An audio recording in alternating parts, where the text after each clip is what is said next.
How do we start? How do we start the podcast? I'll give it a I'll get it going. Here we go. Get it going, Brie. Get it I'll going. get it going. I'll get it going. I'll get it going. Get hot on the mic. It's time to ignite. Hello everyone. Welcome back to our extended experiment in video game torture. My name is Brie, and I'm joined with my co-host Sam. I'm Sam, and I'm also having a great time in the experiment. You know, I was gonna say something snippy about like, oh, you trapped me in this experiment, but I am the one who suggested we start doing this. I don't have anyone to blame but myself. And you know what? I'm just happy you're here with me so that I can finally talk with someone about Forward Unto Dawn, a Halo story. That's right. That's a Halo 4 cinematic experiment. A Halo 4 funny guy family moment. What the fuck is going on with my brain right now? I can't make words. I can't make sentences. It's okay.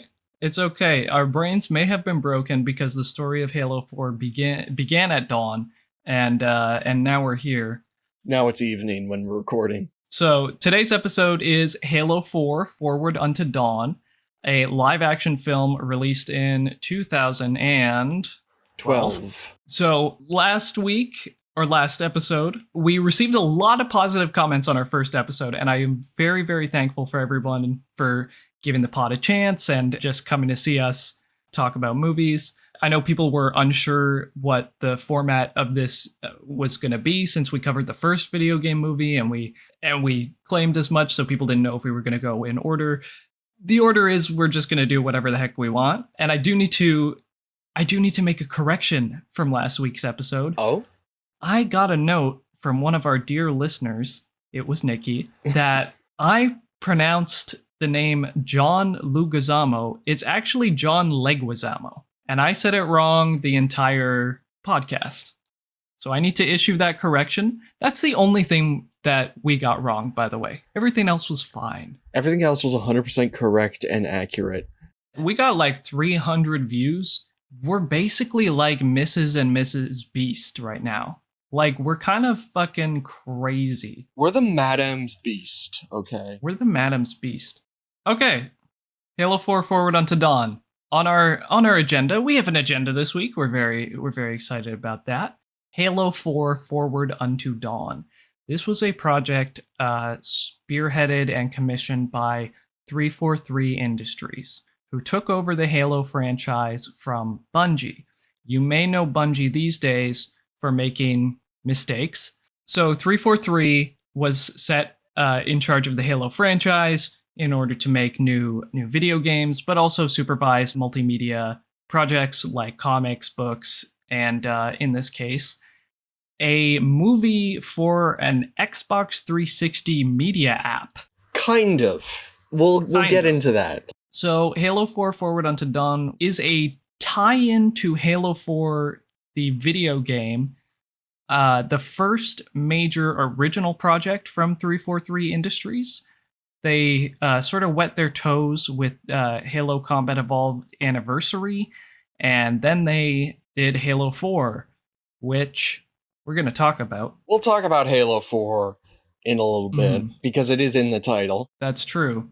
But this film sort of ties into it. This film explains the story of one of the characters introduced in Halo 4, Thomas Lasky, and his hidden secret history with the Master Chief, who we know and love. For context, listeners, part of the marketing campaign with Halo 4 Forward Unto Dawn was that it would be a jumping off point, a launch pad to get players and new players alike on board with the story, prepped and ready to go for Halo 4 when that launched. And so, as an experiment, something I did was, as soon as I finished watching Forward Unto Dawn, I booted up Halo 4 and I played all the way through it to see if the events in Forward Unto Dawn would at all help or affect the story at all in Halo 4. And to spoil things slightly, not only does it not really do that, I would argue it makes things more confusing. This is true. I was gonna... It should be mentioned, that you just did this in the past 2 days. Not when this movie and game released, but just in the past 2 days is when you did I literally finished Halo 4 like 3 hours before we started recording this. Let's do pre-production, whatever notes you have for pre-production. You've kind of already touched on, no, I don't want to say you've touched on most of it, but like 343 commissioned this is actually kind of a massive chunk of pre-production notes. Is that so? Kind of, but you know what? I want to take things back, because if you think about it, the story of Forward Unto Dawn actually starts kind of in the mid-2000s. It's a story that's famous and also probably too complicated to get into for this episode, but for those who don't know, in the mid-2000s, a Halo movie was in development. Script was passed around. It was going to be produced by 20th Century Fox and DreamWorks in a collaboration. Peter Jackson was on board to executive produce. Neil Blomkamp was set to direct. And before they had the chance to really get major production underway, the whole thing basically fell apart. To make a long story short, it was a money issue where Microsoft wanted X amount of money, the studios wanted X amount of money, and Peter Jackson, Neil Blomkamp wanted X amount of money, and no one could agree on who deserved what X amount of money. So the whole thing just kind of collapsed in on each other. But out of that production, there was a brief snippet of test footage that was shot for the movie as a sort of proof of concept to show what that movie would look like. If you're around my age, chances are you probably saw this test footage uploaded to YouTube somewhere as Halo movie, first 10 minutes. That's right. It was not the first 10 minutes of the movie. It was the test footage filmed for the movie, which is why it happened to look so authentic and, like, legitimate. Anyway, after that whole thing collapsed, Microsoft would do a few live-action projects, mostly just Halo advertisements, which also happened to be directed by Neil Blomkamp. There was one ad made for Halo 3 ODST and one made for Halo Reach. Both were live-action short films. Mm-hmm. And so when the time came to start the advertising campaign for Halo 4, a lot of the ideas bouncing around were obviously related to the live-action commercials they had done for the prior two games, and the immense positive reception those received. This isn't said outright, but the sense you get listening to a lot of the producers on this project is that everyone was pretty upset that the Halo movie never existed, and that everyone was itching. Everyone was just itching to do something, anything, in like a live-action project, which is why it seems like it did not take much to convince Microsoft to go all in on like, okay, let's do like a feature-length project that will also work as an advertising campaign for Halo 4. It's not a hugely interesting thing, but that kind of is just the impetus of the project. Like, why does this movie exist? It exists because people wanted it to exist, because they thought it would be interesting. It's certainly interesting to talk about. I think Halo in general is pretty interesting to talk about. Although something else we should maybe also talk about is, obviously we won't get too deep into it, but Halo lore. I just wanted to say that there's a lot of extended universe Halo stuff that I think most people who've played the games are gonna be completely unfamiliar with. There are so many goddamn novels and comic books that are related to Halo. It's kind of insane. It's absolutely bonkers. And it started even, I believe, Halo The Fall of Reach, the first book, even came out a little bit before the first game, Halo Combat Evolved, in 2001. I'd believe that. So all of this extended universe has been around since the universe was established, but a lot of it's been pretty consistent. There's been some retcons, but some minor, some major. But all in all, it's been pretty consistent with the extended universe. And this film sort of taps into that extended universe with the fact that so much of this film, elements of this film, the table setting of this film, all sort of draws from that. the UNSC is in conflict with the insurrectionists, not with the Covenant, which are the aliens that you would know from Halo. The fact that humanity not only isn't at war with the Covenant, but doesn't know the Covenant even exists is kind of a plot point that's important for this movie. I kind of like that bit, but we'll get into it when we get into it. Another part of the advertising pitch was that since Halo 4 was going to be approaching the series with a different kind of storytelling in mind, where the original trilogy was more so focused on this grand scope of this universe-defying saga, Halo 4 was going to be more intimate. It was going to have a lot more detail to it. It was planning on incorporating a lot more lore into it. And part of the pitch with this live action series was the idea of like introducing an audience who had maybe never thought of or experienced it into like some of the extended lore in like a soft way, you know? That makes sense. Yeah.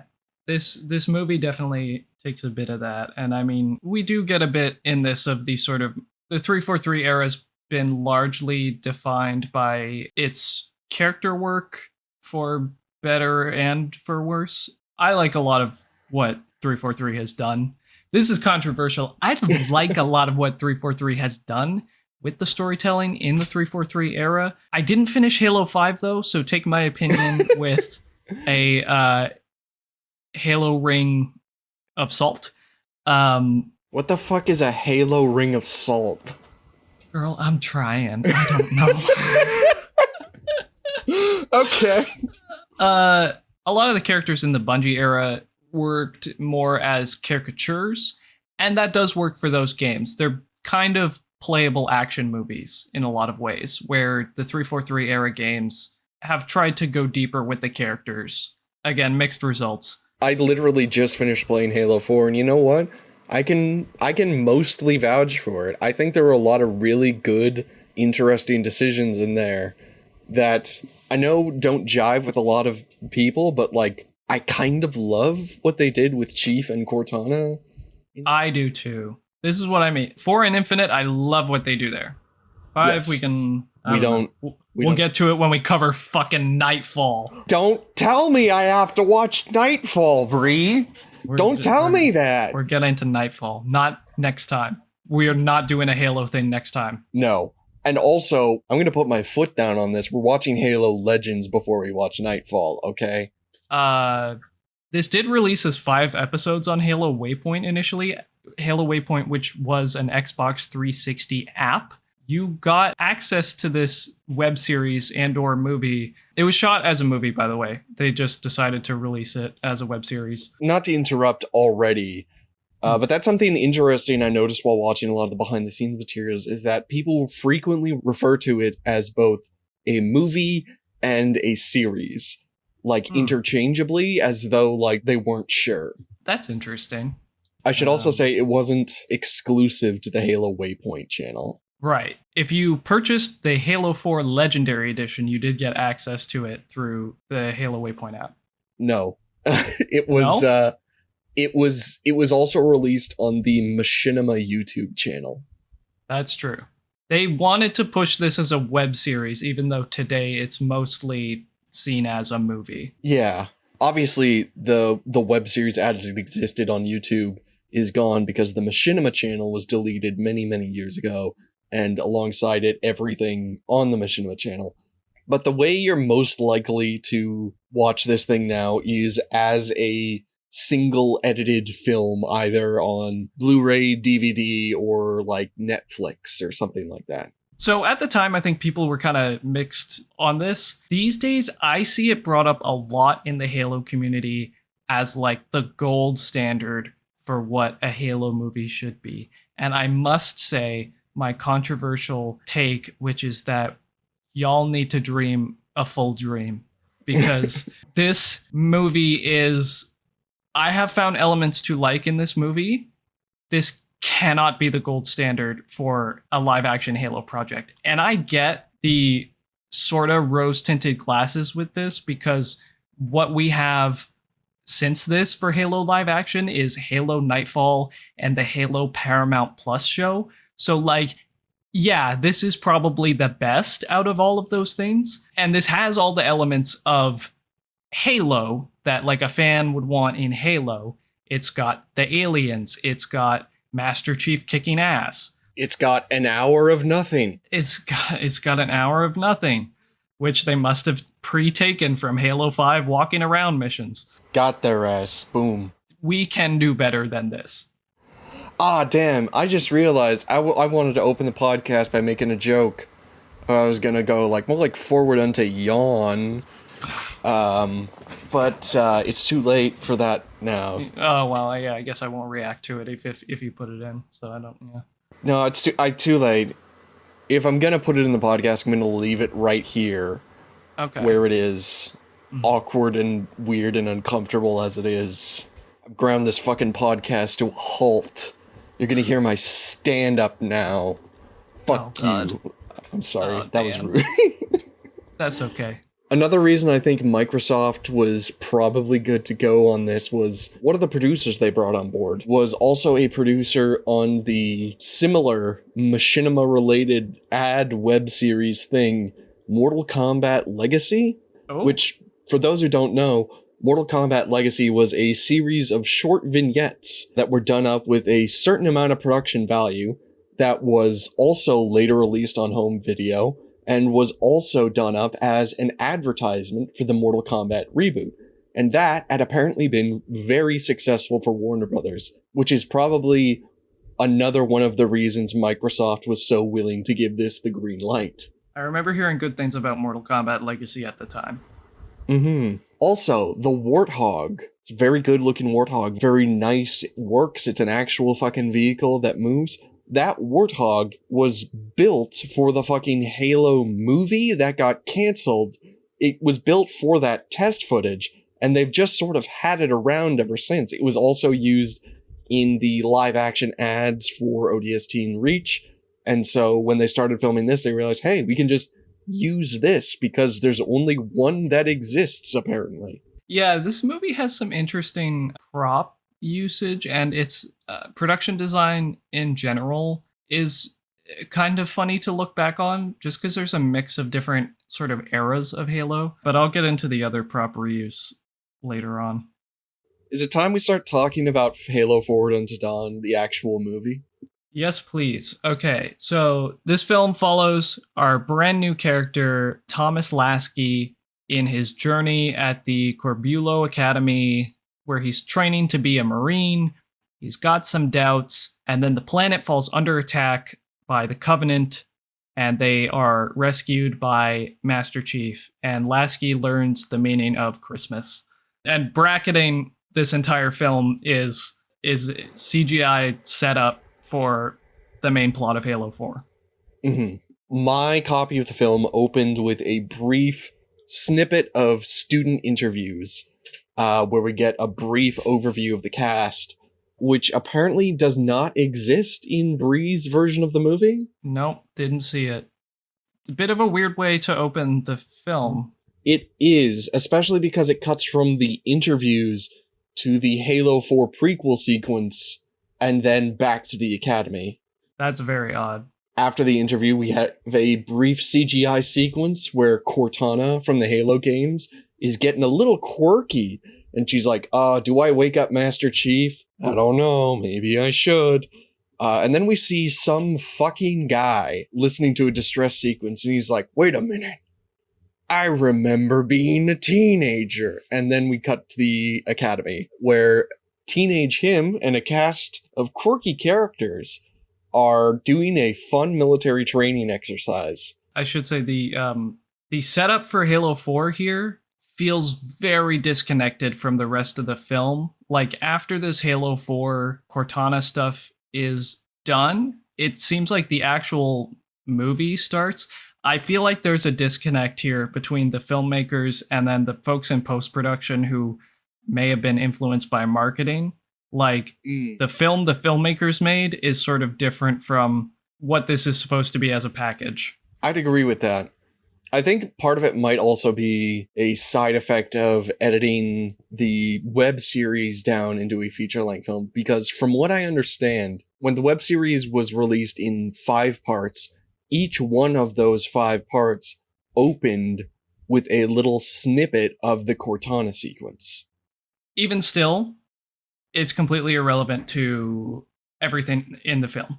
It's set up for Halo 4, which makes this film feel incomplete without Halo 4. But Halo 4, the video game, does not feel incomplete without this movie.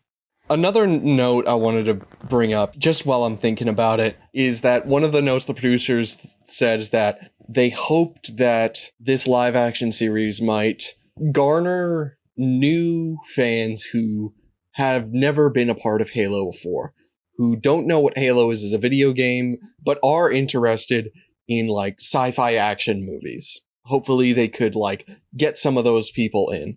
And I want to say to that producer, you probably shouldn't have fucking called it Halo 4 then. Marketing does not want this film to stand on its own, even though I think the filmmakers do want it to be able to stand on its own.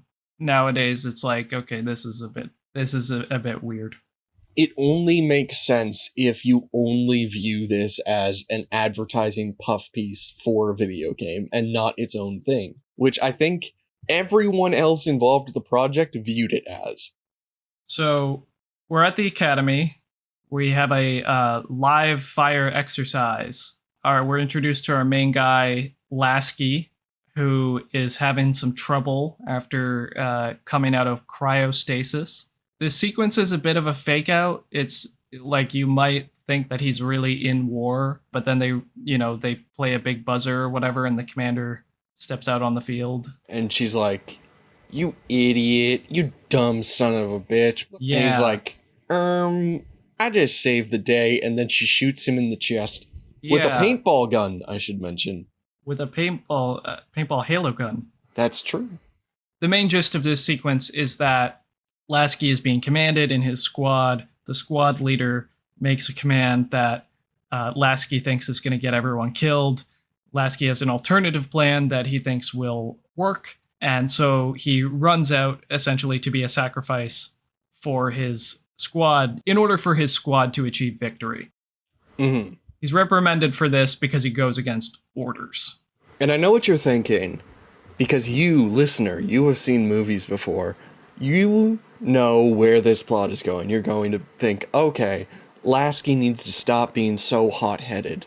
He needs to learn that the lives of his crew members are too important and that sometimes he needs to buckle down and follow orders and not be so reckless.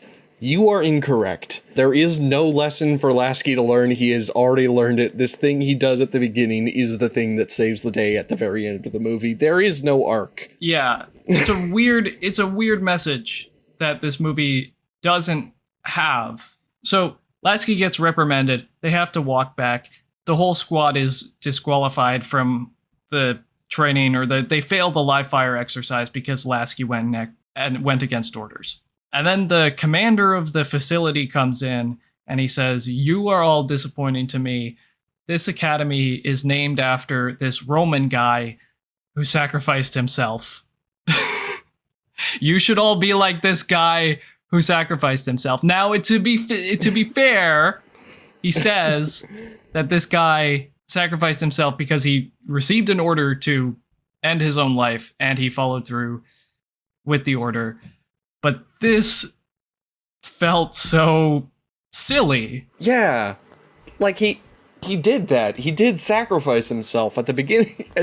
That's what he did. Okay, so Lasky, this is where I'm going to get into this. Lasky, the guy, questions orders. He questions propaganda.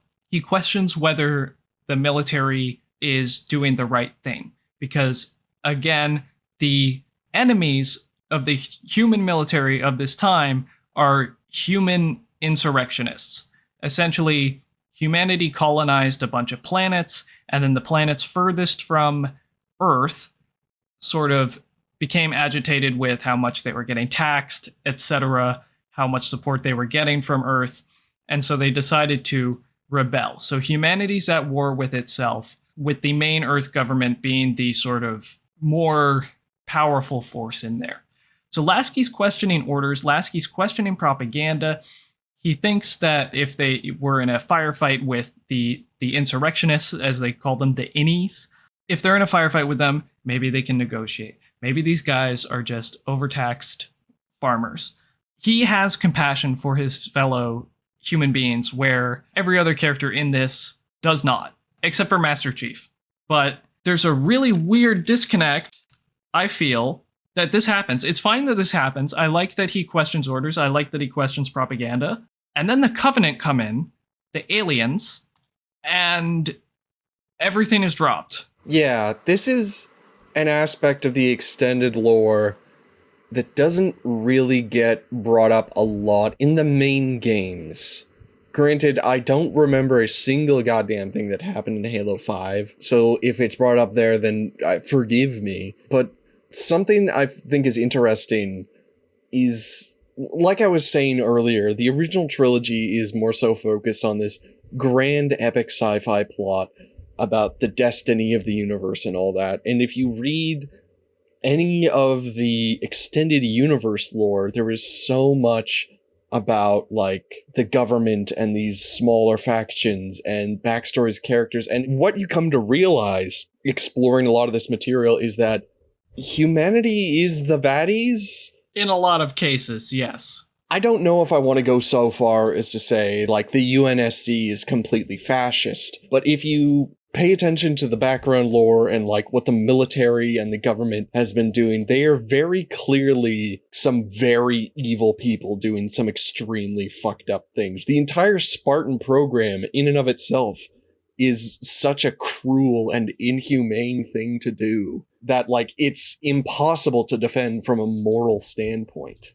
Most of what you're saying is perpetuated by the Office of Naval Intelligence, I want to say, which is mostly hidden away from the wider sect of humanity and hidden away from the UNSC. I just think it's really interesting that this movie exists, and I think for a lot of Halo fans, this might be the first time they get introduced to these ideas. The idea that the in-universe military campaign might not be on the right moral footing. And I think that's one thing that I do commend this movie for. They were not willing to go the entire way. Like, obviously, it wouldn't be for, like, a few more years until they did, like, an adaptation of something like The Fall of Reach. And in case you're wondering, yes, I'm bringing that up because that's the only Halo book I've read. I think that's an interesting aspect to look at this from. It's not a huge part of this, but it's there, and I like that. Yeah, just from what I was saying earlier, but also with the aspect of extended lore, Lasky does not question the propaganda when the Covenant come in.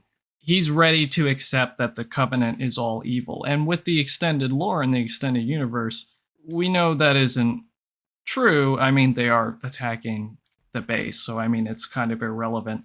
But it just feels weird with the themes of the movie that he would question the propaganda and then, oh no, the ultimate evil enemy is here. It's not even a thing of, like, banding together, because they don't have innies that they band together with. Yes. When I say that I'm happy the movie brings this up, the movie brings it up, but it doesn't do anything with it. It just kind of acknowledges it. In fact, that's kind of a good metaphor for a lot of this movie as a whole. Like, there are so many things in it, especially the characters, where they're brought up, you learn one thing about them, and that's it. Like, so many of these characters get, like, a little moment to themselves that is never elaborated on. I think that's kind of a shame, although I do acknowledge that we're working within a pretty, I'll say, a restrictive budget, and I don't know what they were and were not willing to film for this. So for this film, this is basically half a melodrama and half a slasher for teens, which I think sort of contributes to the mixed reception, sort of contributes to the feeling that not everything is living up to its potential, because the melodrama is not fleshed out enough or deep enough to be that terribly interesting. The slasher bit, I kind of like. I think it's interesting you call it a slasher bit. I usually just refer to it as, like, oh, here's the action bits. Well, it's a slasher for a little bit, and then it becomes action. Yeah, I'm on board with you with that. I don't know why I'm trying to complicate things. Why am I doing that? I'm a difficult person. You've chosen a difficult person to make a podcast with, Brie. It's fine. I mean, yeah, okay. So it is like there's a slasher and then there's action, and I'm much more of a fan of the slasher part than I am the action part or the melodrama part. We learn a lot of things about Lasky. We learn his brother is Matt Damon and that he's dead. We learned that the entire squad is the Nepo Baby squad. Everybody in the squad training to be real soldiers is the kid of someone important. So they're kind of lightly presented as underdogs, just from the way the sort of general speaks to them. He doesn't really believe in them. I think that's a pretty weak angle. I mean, it would be a retread of the Spartan program, but I definitely think they would be more sympathetic as underdogs if this was like the Orphan Squad or something, you know, like, oh, the Coven or the Innies killed all your families, and you're here to volunteer. Like, this is all you have left is to get back at them. And I feel like they could be more.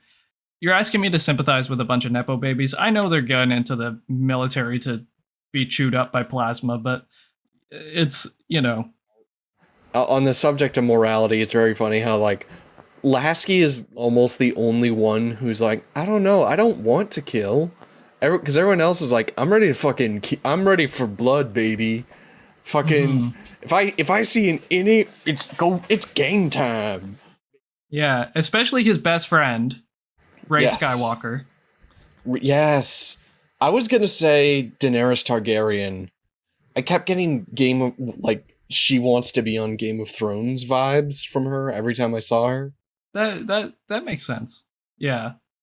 He's got this best friend, but she fucking hates the innies. She buys into all the propaganda. She kind of gives me this like girl next door archetype feeling. She's got the freckles, and eventually there's a kiss that I've seen this movie like twice, and I forgot both times that there was even a kiss in this between them, just because it's just kind of whatever. It's there. Lasky's other squad mates kind of don't like him.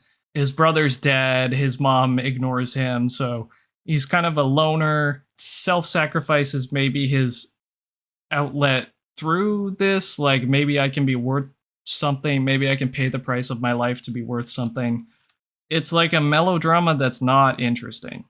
Nothing happens that's terribly deep with any of the characters. Lasky is allergic to the thing you need to take to go into cryo sleep. And then he has this line, he says, I'm allergic to war, which is just... That whole plot beat of, like, him being allergic to the cryo sleep stuff, honestly so insignificant, I forgot to write it down on a plot beat sheet. I mean, I figured the connection is that Lasky choosing to continue to serve is him continuing to self-sacrifice, because the cryo stuff makes him sick. He's given a way out.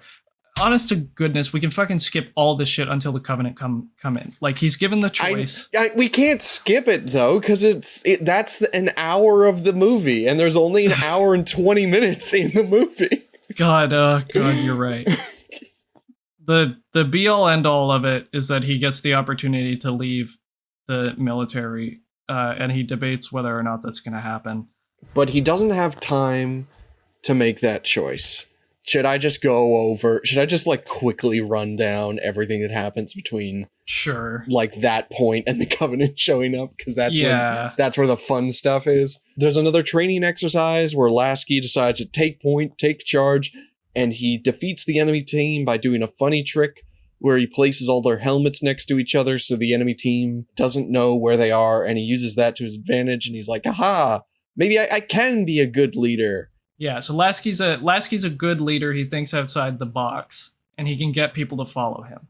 Then after that, I have written down here that he ends up falling for, I'm going to call her Rey Targaryen, because that works. They kiss, and it's very clearly meant to be like, aww.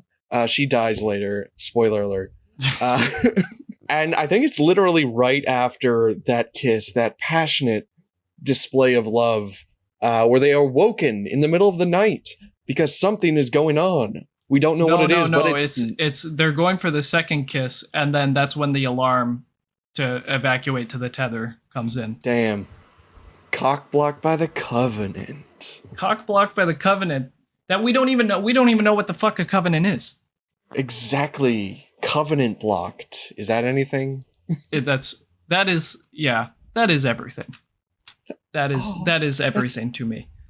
I should say the most interesting part of this melodrama thing is that this kind of tech nerdy guy in the squad is decrypting secret Office of Naval Intelligence intel from, some system close. He's got this secret cam recording that he's trying to decrypt, and there's a bit of intrigue there.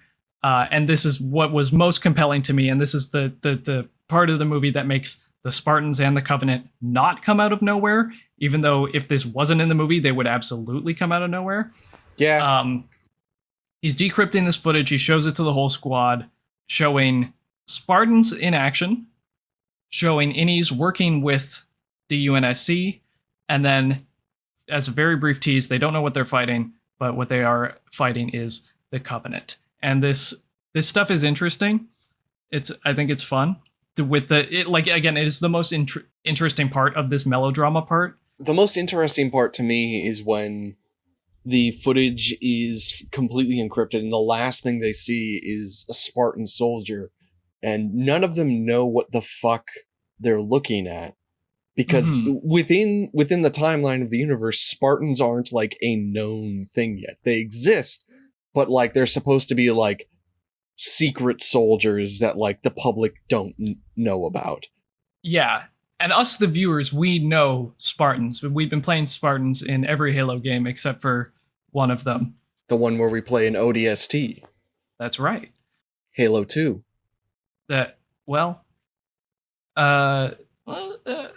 No. I wouldn't last 5 goddamn minutes on that fucking quiz.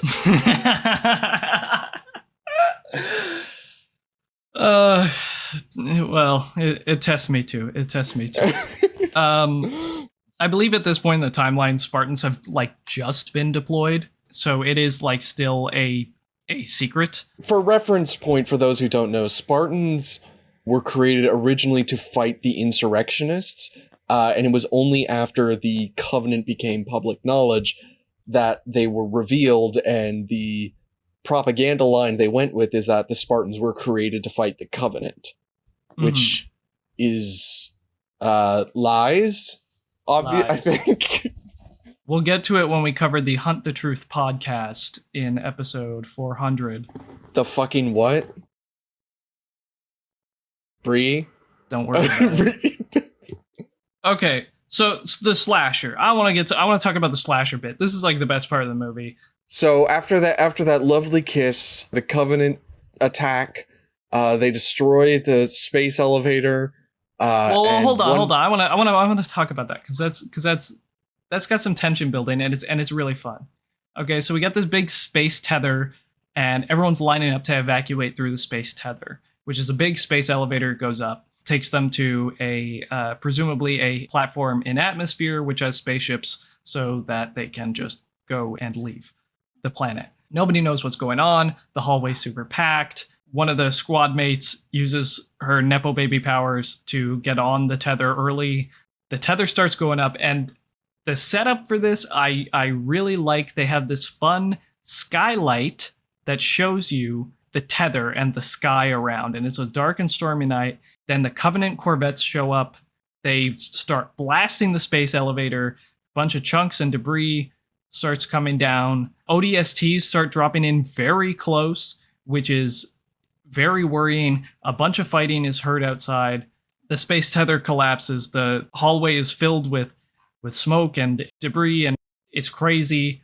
And then we get this really, really crazy thing that happens where we see like 300 human bodies falling from the sky, falling from the destroyed space tether outside. And there are visceral sound effects that they use when these human beings are like hitting the ground and stuff. And it's that really, I felt it. I felt what they were going for. I thought it was fun. What did you think about that? Not really during this part. I've got it open on YouTube. I'm gonna go to this point right now, because you know what? Now might be a good time. Now might be a good time to mention that I watched this movie on DVD.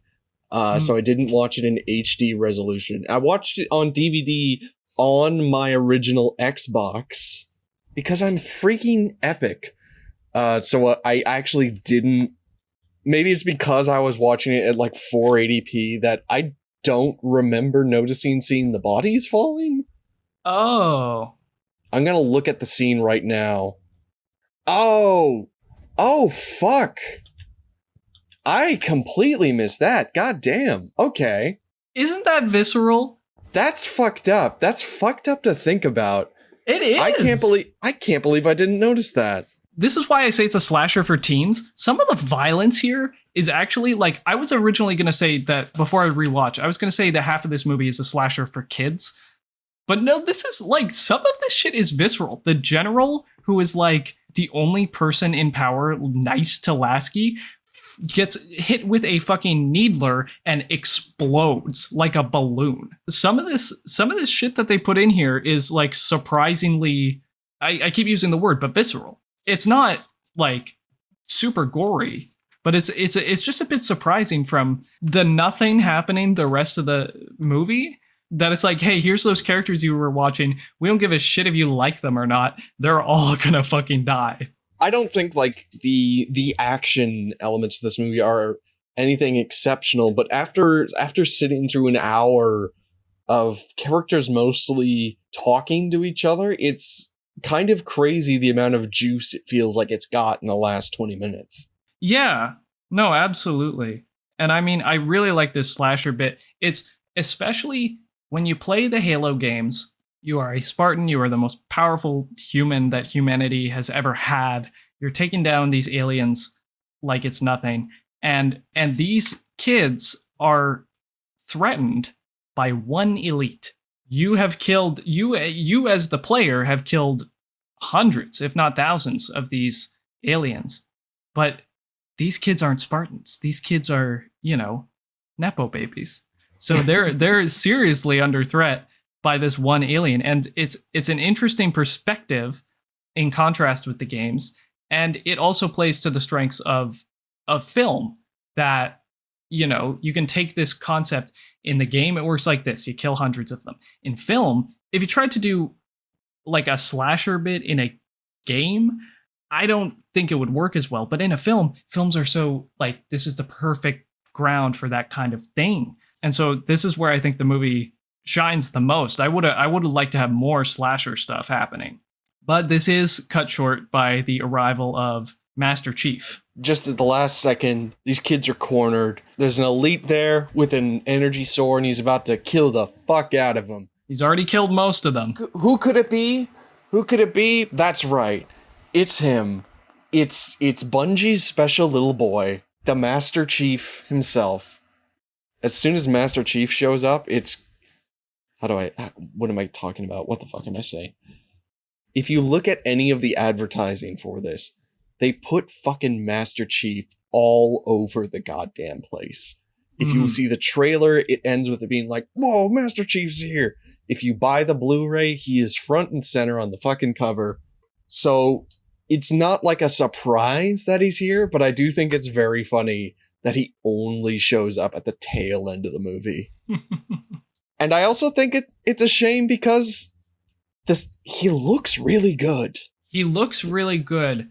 He is based on a design created for Halo Legends, an animated episode of Halo Legends, which we will get to. It's based on the Halo Legends episode, The Package, as that episode took place in the sort of correct era for the armor. So they borrowed the armor design from that anime. I really, really like the look of this Mark IV, which is what the armor is referred to as.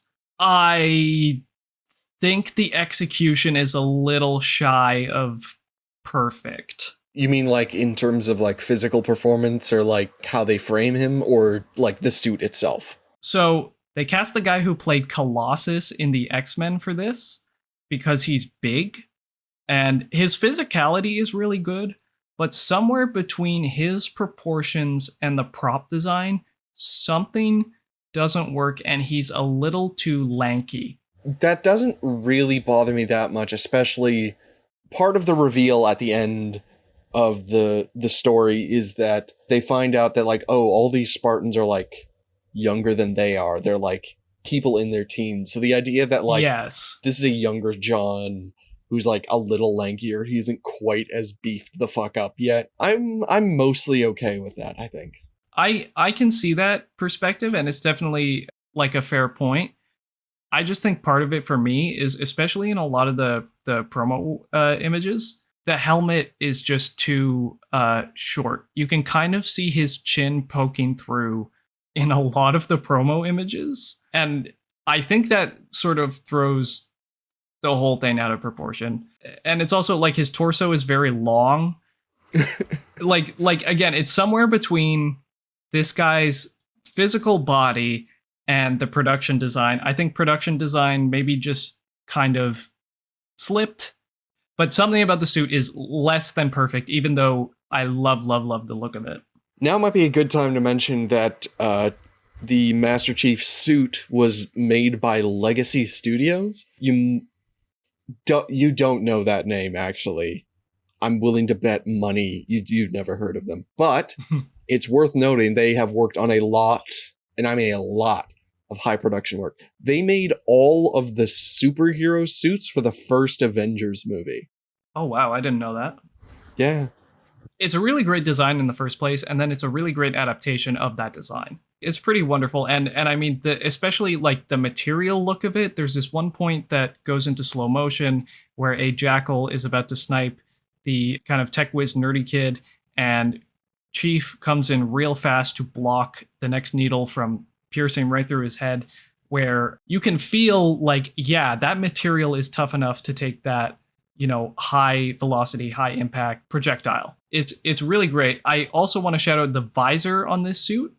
The visor on the suit looks fucking phenomenal, and it was apparently made by Oakley, the glasses brand. They commissioned that from Oakley just to do the visor. And I think it really works because the visor looks great in this movie. And presumably, the fella can see out of it. In all the behind the scenes material, he's wearing the helmet while like taking stage direction and stuff. So like, obviously he's got to look out of it. Can you imagine that? What if Master Chief didn't take his helmet off? What if he had to keep that thing on? Oh, what a world. Oh, what a world. Am I getting ahead of myself, or am I tempting demons too early for this? No, it's fine. Everything's fine here.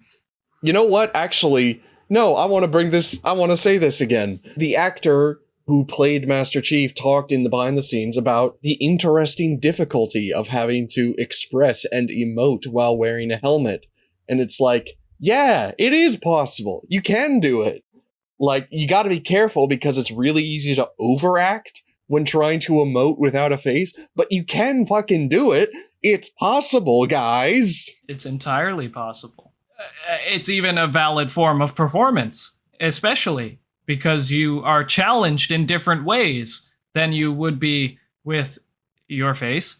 Oh, the voice of Master Chief, I'm not quite rocking with. It's fine. It's not great. For context, folks, they did not get Steve Downes, the voice of Master Chief, in everything else for this film. They got someone else. It makes sense. Master Chief is supposed to be like 14 at this point, but this guy is also kind of trying to sound like Steve Downes. So it's kind of just... That's valid. It's the same thing we were talking about with this. The age explanation is like enough for me to just roll with it. Yeah, it's not the worst performance. Like I'm fine with it. I don't think it's I think it could be better. So, Master Chief arrives and he helps get the kids guns, and he's like, we gotta get the hell out of here, guys. Is there a warthog around here? This comes in for the parallel between Lasky and Chief, where Lasky has compassion for his fellow human beings. The kids ask if they're the only survivors at the academy, and Master Chief says, no, you're the only survivors on the planet. And especially with, there's a line that happens later where Master Chief says, no, I'm not leaving them, I'm not abandoning them. Sort of gives a parallel between Lasky and Chief, that Chief has this sort of compassion for these civilians, in spite of the fact that he doesn't know them, that he's ready and willing to risk his life to save them. Oh, I do want to bring up the only joke in the movie happens during this part, and it did get a bit of a laugh out of me. Master Chief goes to check on stuff. He leaves the students. They're talking about, like, what the hell is this 7-foot-tall robot? And then Master Chief comes back and he says, who's the best shot here? And the one kid sort of squeaks out, you probably. And I did think that was funny. Like, the delivery is pretty good there. Yeah, that's cute. It's funny. I am a bit surprised thinking about it that it basically is the only joke in the movie. So now we get into the action. It's time for us to make a very slow walk to the Warthog because, dear God, there's jackal snipers. Oh my God. Chief saves most of the squad, manages to get the Warthog. He does a pretty cool, sick jump where the explosion happens and he jumps off the building. It's like, whoa, and it looks kind of cool.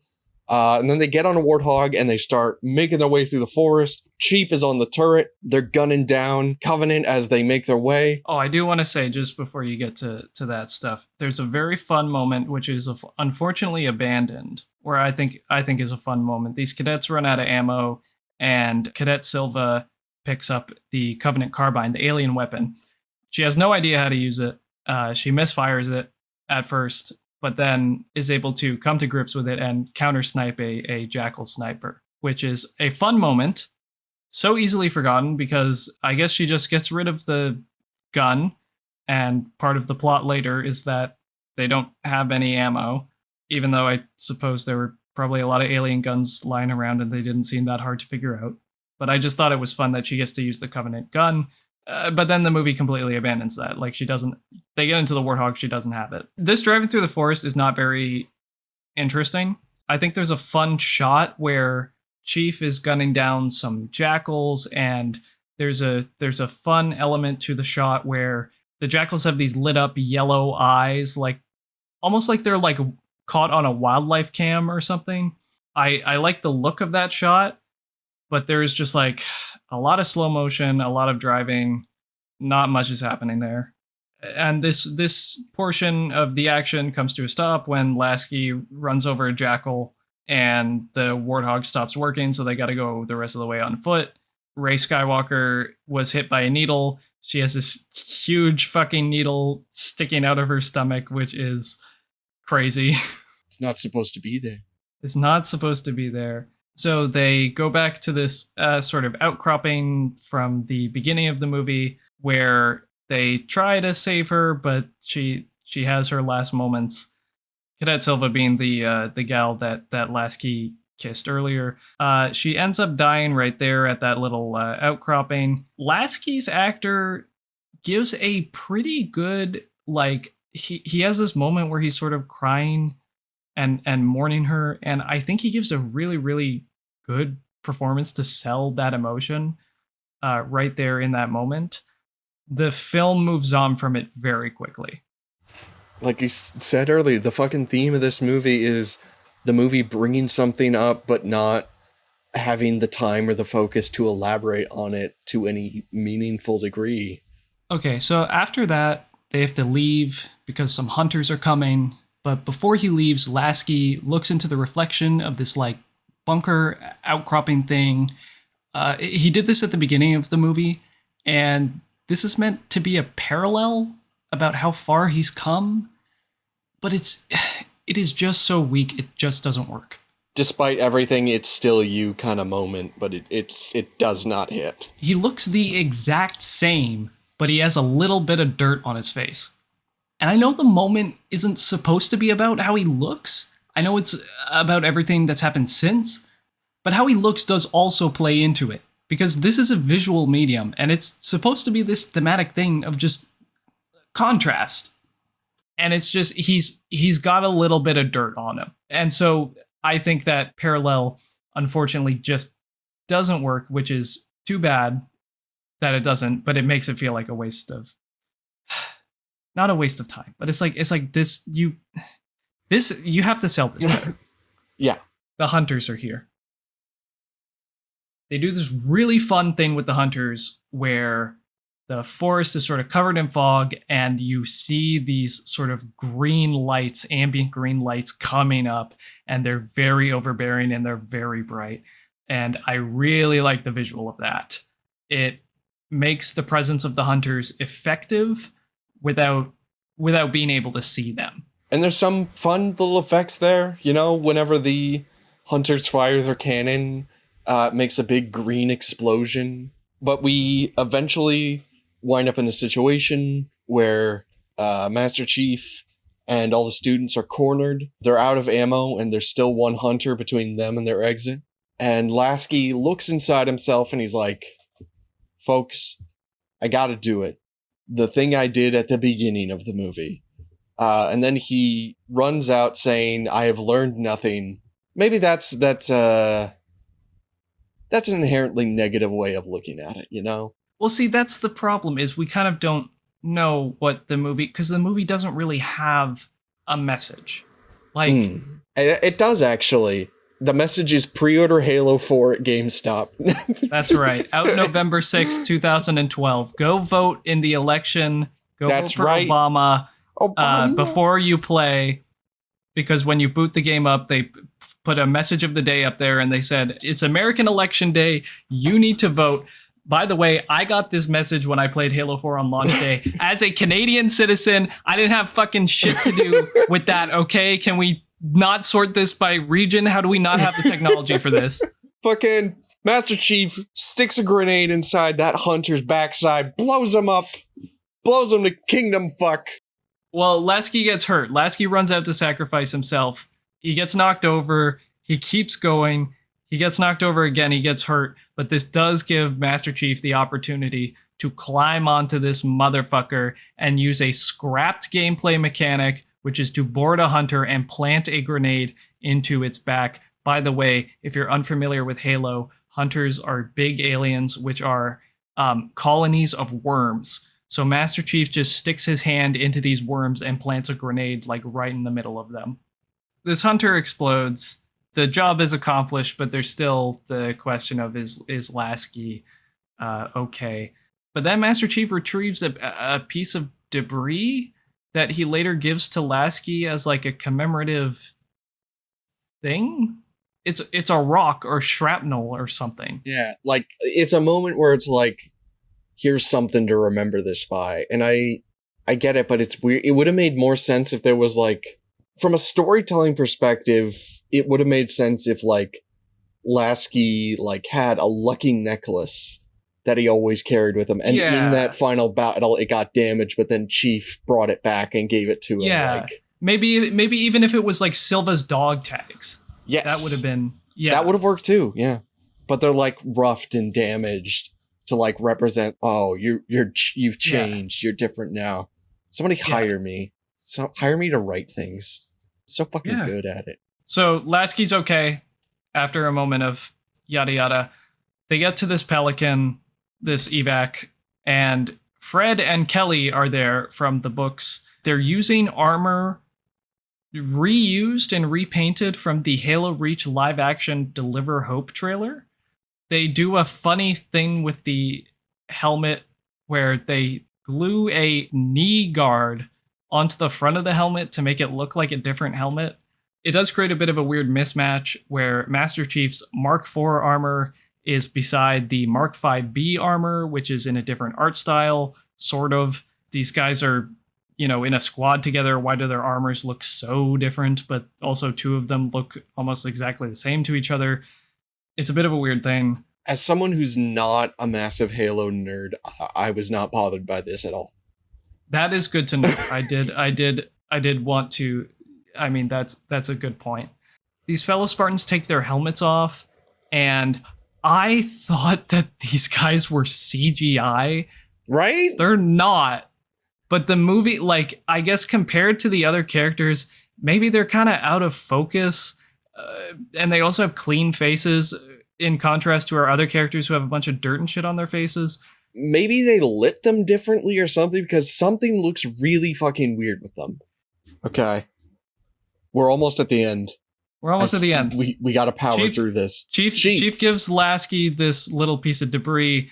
We come back to the modern day. Lasky still has this piece of debris. He gets ready for cryo sleep because they find the Forward Unto Dawn's distress signal, and he's on his way to go get Chief. The end. And that is what sets up Halo 4. What a story. What a trek. What a journey we've been on together. We've been through such a journey. We've been through the thick of night, and we've arrived at the dawn of a new era. Very, very briefly, I would like to talk about the results of my experiment, where I watched Forward Unto Dawn and immediately went straight into Halo 4. Because, again, part of the advertising was that Forward Unto Dawn would lead into the narrative of Halo 4, but not only does it's obviously not necessary to watch Forward Unto Dawn to play and enjoy Halo 4, but I would argue there's a moment in Halo 4 that makes things more confusing if you have seen Forward Unto Dawn. It's a moment where Master Chief finds a bunch of Spartans being led by Lasky. And Lasky comes up to Master Chief and says, "Greetings, Master Chief. Lieutenant Lasky. Nice to meet you." And puts out his hand for a handshake and says, "Never thought I'd see you again." The confusing thing is that he introduces himself like Master Chief wouldn't know him. I mean, Master Chief's met a lot of people. I would assume he needs a bit of a reminder. That's true, but like, aside from that line where he's like, "I never thought I'd see you again," the plot of Forward Unto Dawn is like never brought up. There's never even like yes. An easy gimme moment would have been like if there's like a moment where Lasky looks down at like the hunk of rock Chief gave him and is like contemplated, but there's not even that. Yeah. Or if he said something like "Thanks for your help back there at Corbulo," or whatever. "I owe my life to you, Chief. You saved my ass. I owe you one." Something like that. The funniest part, I think, of that is that "Never thought I'd see you again." That's our only tie to the movie. And Master Chief does not acknowledge that line in the slightest. Like, it goes completely unacknowledged. It's funny as fuck. And also, now that we're talking about Halo 4, I do want to bring up Lasky is a likable character in Halo 4. And his characterization, I don't know, it does feel a bit different. He's kind of a different guy in the game and in the movie. The movie implies a sort of like heavy character weight that isn't really present with his character in the game. And I think it's also like I don't know, it makes the film feel kind of unnecessary. The fact that Lasky is a likable, personable character in the game in the first place. Like, we don't learn anything that important about Lasky in the movie. It's just sort of whatever. Like, he's a fun guy in the game. Like, he's just a fun presence. He helps Chief out a lot. He helps Chief out. And I mean, I don't know, like, here's the context for this character.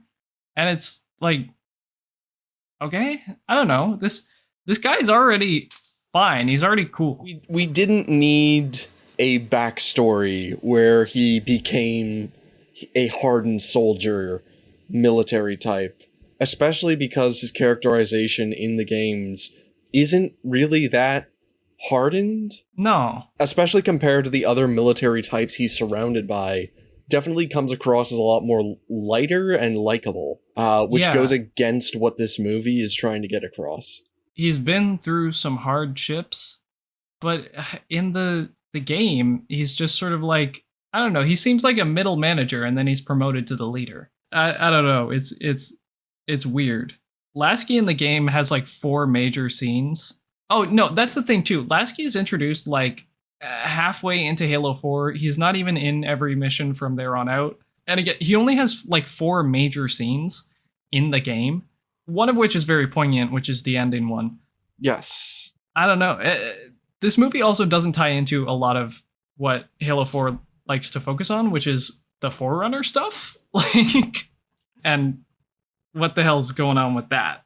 Listen, we don't have time to get into a full discussion on Halo 4, the game. No, we don't. No, we don't. And I don't even know if I want to. So, Forward Unto Dawn, at the end of the day, I think was generally seen as a success. I think the fact that it was a web series and not a, like, theatrically released or released via television product helped to set certain standards in place for a lot of people. Like, people didn't go into this expecting like an exceptionally high budget thing. They were expecting a competently put together web series, and in fairness, this is fairly competently put together. And it was obviously a success for Microsoft, or at least I have to assume so. Successful enough for them to go ahead with a second web series concept, Halo Nightfall, which was used as a promotional material for Halo 4. Actually, Halo 5. Actually, yes. And who knows? Maybe their success with this is what finally gave them the confidence to try kickstarting that Halo television series that they then spent a decade sending to production hell before coming back as whatever that is. I haven't watched the Halo TV show, so... Neither have I. My boss, Allison Willioso, has and did a few videos on it, and I asked them if they wanted to be a guest on a potential Halo TV show episode, and they said, hell no. I don't want to watch it again. That's valid, and I respect them for that. But I don't know, maybe I watch maybe I'll watch the Halo TV show and be like, I've got a hot take, everybody. Maybe I'll be like, the Halo TV show slaps, and you're all wrong. And I love the fact that I can see Master Chief's face whenever I want to. I love the fact that Master Chief has sex. The Halo TV show has left a lot to be desired, which is partially why I think people have come back around on Forward Unto Dawn, because Master Chief doesn't take off his helmet, he doesn't take off his armor, he doesn't have sex with a prisoner of war. He, this movie hits the Halo notes that, as a Halo fan, you would want it to hit. It's not exceptional at hitting those notes, but it does check the list. Yeah. I'm so sorry I interrupted you. No, it's okay. I've forgotten where I was going. But you know where I would like you to go is down in the comment section to hit that like button, hit that subscribe button. Maybe comment in the video. Tell us we fucked up again. But I don't have like an obvious like fact that we might have fucked up on to joke about. So I got nothing. I think we nailed everything. I think everything's perfect. I think this is the perfect podcast, actually. This is the only episode of the podcast that is, everyone agrees will be 100% perfect, no complaints. Yeah, let us know in the comments, what do you think about Halo 4 Forward Unto Dawn, if you've seen it? What do you think about Halo 4 the game? What video game movie or movies or television shows or web series would you want us to cover in the future?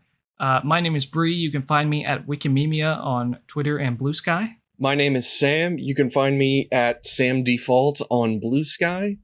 Yeah, thank you for joining us on this journey to play the movies. I'm quite tired now. I'm quite tired and I'm ready to go to bed. Just like you said at the beginning, more like Halo 4 Forward Unto Yawn, because I am ready to sleep. Let's all go to bed and Let's all go to bed. Master nap. No, that's not it. That's not a joke. Well, as we winded down the episode, we shouted, Axios, meaning I am worthy. Is it a Halo reference? I hope. That's what they say in the movie. Because okay. That's what he says in the movie. They keep saying Axios. Okay. Like, okay, I just wanted to make sure we were ending on like a Halo reference and not like some random bullshit you were just saying out of. No, that's true.